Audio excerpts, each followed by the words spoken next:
Merhaba, hoş geldiniz. Bana da kolay gelsin.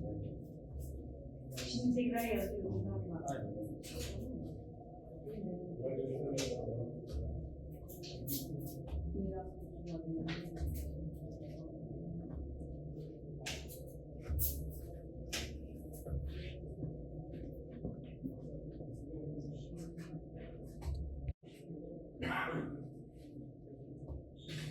Hangi kanal var mı? Geçti bunlar. İzin aldın mı? Evet efendim. Evet, izin aldım. Birazdan canlı yayınlarına bağlı.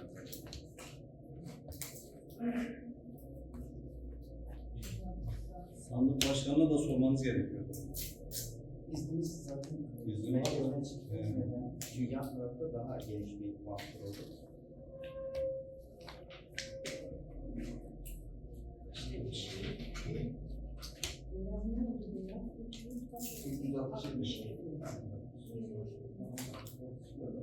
Diyor, bazı hep biliyor musun? Sonuçta hepsi de. Yine bir haberimiz olsun.